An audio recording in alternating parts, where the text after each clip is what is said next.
Yo creo que es una cuenta más de otras que van a ir apareciendo y cuentas que no son solamente económicas o dinerarias. Hay otras cuentas que evidentemente tienen que ver con lo que estamos escuchando en relación a Astiuso y un montón de una caja de Pandora que se hable en realidad acerca de para quién trabajaba Astiuso, para quién trabajaba Nisman, y que de alguna manera pone en evidencia la semana pasada cuando una empleada de un banco con sede en Colonia, hace ya un tiempo, me manda un mail diciéndome que el banco Apoalim de Colonia iba a cerrar. Y iba a cerrar, entre otras cosas, porque querían de alguna manera que no quede ninguna evidencia de que habían girado a esa sede en Colonia una cuenta de $280.000 a nombre de Nisman y que el propio Nisman, ella la había atendido, había retirado ese dinero en el 2014. Esos $280.000, la hipótesis que a mí se me ocurre más certera y más lógica es que se hayan derivado a la compra de esos terrenos que curiosamente están en Uruguay y son de $280.000. Bueno, dado que es difícil sacar ese dinero de la Argentina, etcétera, y la hipótesis tiene que ver con eso. Pero lo más importante, me parece, el tema de fondo es este entramado que implica a Astiuso, por supuesto, pero implica a actores internacionales comprometidos básicamente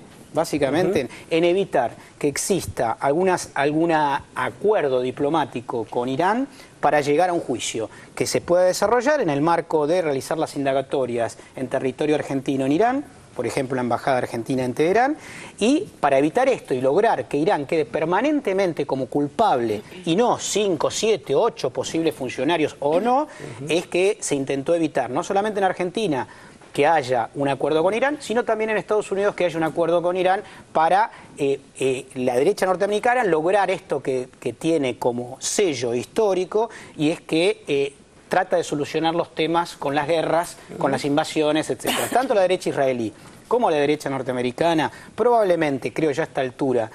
con la complicidad de Astiuso y Nisman, buscaban hacer fallar cualquier posibilidad de acuerdo, y obviamente para eso tuvieron el apoyo de un sector de la derecha norteamericana que son los fondos buitres. Los fondos buitres son los mismos que están actuando contra la Argentina y que en el marco de la Task Force,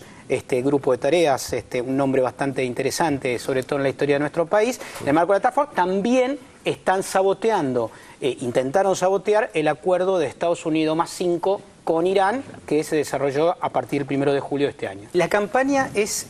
al mismo tiempo contra Argentina en referencia al acuerdo y también contra cualquier acuerdo de Estados Unidos con Irán. La derecha republicana, el Tea Party, que tiene la intención básicamente de evitar que existan soluciones diplomáticas. Es la vieja historia de la derecha internacional que apuesta al guerrerismo, a los lobbies armamentistas, a los lobbies del petróleo, porque después de la guerra lo que viene es la ocupación de los territorios para ocupar recursos naturales.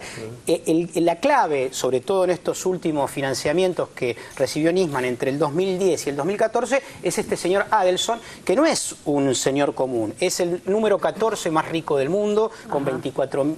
millones en su haber, y es el rey de Las Vegas, así llamado en Estados Unidos. En Israel se lo llama el patrón de Netanyahu, se lo conoce en la prensa israelí como el patrón de Netanyahu. En Estados Unidos es el dueño de los hoteles más importantes del juego y obviamente también financia no solamente a Netanyahu en Israel, sino también evidentemente financiaba a Nisman en la Argentina. Es la misma madeja, son los mismos que impiden que comparezca Astiuso en la Argentina, y evidentemente todavía falta mucho por saber, porque estamos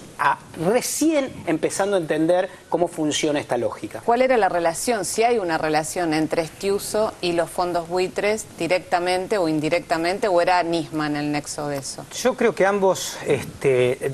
responden al mismo titiritero y tiene que ver efectivamente con la derecha norteamericana que, como bien sabemos, maneja grandes sectores de la agencia de inteligencia, porque hay una confusión en creer que la CIA, por ejemplo, responde al gobierno de los Estados Unidos. La CIA, de alguna manera, tiene sectores que van contra su propio gobierno. De hecho, grandes partes de la inteligencia norteamericana contribuyeron a forzar para que no exista el acuerdo con Irán. Aquel que haya leído la historia de la CIA, Herencia de Ceniza, y ve claramente con los archivos desclasificados que la CIA permanentemente incluso desoye las órdenes del presidente de los Estados Unidos, van a entender cómo funcionan muchas veces los agregados